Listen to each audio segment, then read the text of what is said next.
आप देख रहे हैं अल्फा डिफेंस हिंदी में आपका स्वागत है। इस समय भारत में लगातार एक क्वेश्चन पूछा जा रहा है कि क्या एक्शन होगा। बात हो रही है दिल्ली ब्लास्ट के बाद में हो रही मीटिंग्स के ऊपर। प्रधानमंत्री की तरफ से साफ साफ कह दिया गया था कि दिल्ली ब्लास्ट में जो लोग इन्वॉल्व थे उनको और उनके मास्टरमाइंड्स को बख्शा नहीं जाएगा। और कल शाम को एग्जैक्टली इसी चीज को रीआइट्रेट किया है होम मिनिस्टर अमित शाह ने। हालांकि अमित शाह का स्टेटमेंट काफी हद तक इंटरनल फोकस था, क्योंकि उनका पोर्टफोलियो इंटरनल फोकस्ड है। लेकिन इनिशियली भारत की तरफ से ये चीज क्लियर कर दी गई थी कि अगर भारत के ऊपर किसी भी तरीके का आतंकवादी हमला होता है तो उसको एक्ट ऑफ वॉर कंसिडर किया जाएगा और उसी के हिसाब से भारत के एक्शंस होंगे। कहीं ना कहीं यही कारण है कि भारत में लगातार ये क्वेश्चन पूछा जा रहा है कि क्या एक्शन होगा। और सच पूछिए तो लगभग किसी के पास में इसका आंसर नहीं है कि क्या एक्शन होगा या नहीं।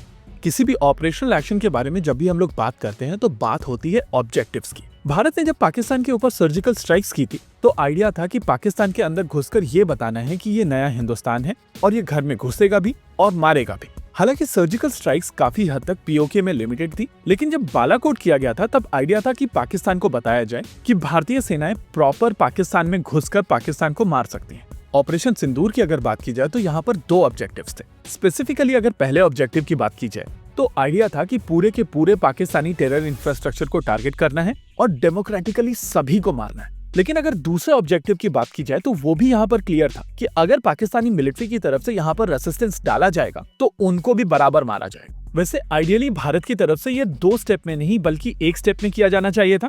आमतौर पर जिस तरीके से एरियल मिशंस किए जाते हैं, जहां पर पहले suppression of enemy air defence किया जाता है और उसके बाद बॉम्बिंग की जाती है, वो अप्रोच यहाँ पर एक बेहतर अप्रोच होती। लेकिन उस समय भारत ने टेररिस्ट और पाकिस्तानी मिलिट्री को अलग अलग रखा था। वैसे ऑपरेशन सिंदूर के दौरान ही भारत की तरफ से ये चीज क्लियर कर दी गई थी कि अगर अगला आतंकवादी अटैक होता है तो भारत ये डिफरेंशिएशन नहीं रखेगा और पूरा का पूरा मिलिट्री ऑपरेशन किया जाएगा। अब दिल्ली ब्लास्ट के बाद में चीजें काफी ज्यादा कॉम्प्लिकेटेड हो चुकी हैं और अगर आप इस पूरी सिचुएशन को देखेंगे तो आपको इसमें 3-4 अलग अलग पहलू दिखाई देंगे। सबसे पहले देश में स्लीपर सेल्स का एक नेटवर्क स्टैब्लिश किया गया है, जिसको लेकर कोई भी सरप्राइज नहीं। हम सभी को पता है कि देश में बहुत सारे स्लीपर सेल्स एक्टिव है। दूसरा एस्पेक्ट है नेटवर्क। यहाँ पर एक प्रॉपर नेटवर्क बना हुआ है जो फंडिंग, हार्डवेयर, ट्रेनिंग और रिक्रूटमेंट सारे के सारे स्टेप्स कर पा रहा है। तीसरा एस्पेक्ट है बैकिंग। देश में स्लीपर सेल्स का नेटवर्क, जिसका एक प्रॉपर नेटवर्क हो, ये चीज तभी पॉसिबल है जब इनको प्रॉपर बैकिंग हो एक से ज्यादा मिलिट्री पावर्स की। इसके अलावा अगर बात की जाए चौथे पहलू की तो वो है एग्जीक्यूशन। ये नेटवर्क लगभग 3.2 टन एक्सप्लोजिव लेकर भारत में घुसा है और 32 कार्स का प्रयोग करके एक्सप्लोड करने की प्लानिंग थी। ये आतंकवादी अगर अपने प्लान में सक्सेसफुल हो जाते तो 10/11 भारत का अब तक का सबसे बड़ा टेररिस्ट अटैक होता और इसी वजह से इसकी ग्रेविटी बहुत ज्यादा है। अगर पूरी सिचुएशन को देखा जाए तो आतंकवादियों का प्लान था कि दिल्ली को दहलाना है, लेकिन जिस तरीके से भारत की सिक्योरिटी एजेंसीज ने काम किया है उसके चलते ये आतंकवादी यहाँ पर सक्सेसफुल नहीं हुए।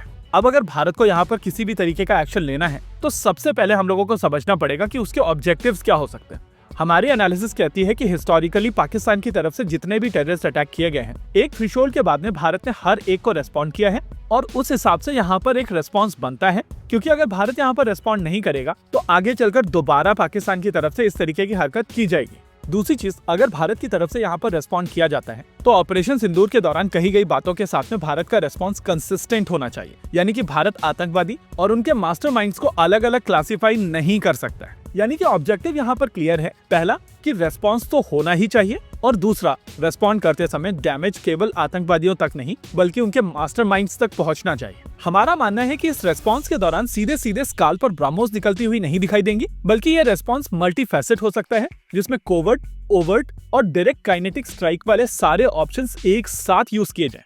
वैसे पहलगाम के बाद में जब भारत ने ऑपरेशन सिंदूर शुरू किया था तो उसमें समय लगा था और उस हिसाब से इस केस में भी हम लोगों को थोड़ा और वेट करना चाहिए। इसी के साथ आज के इस वीडियो में रखते हैं केवल इतना ही। वीडियो को अंत तक देखने के लिए धन्यवाद। देखते रहिए अल्फा डिफेंस। जय हिंद।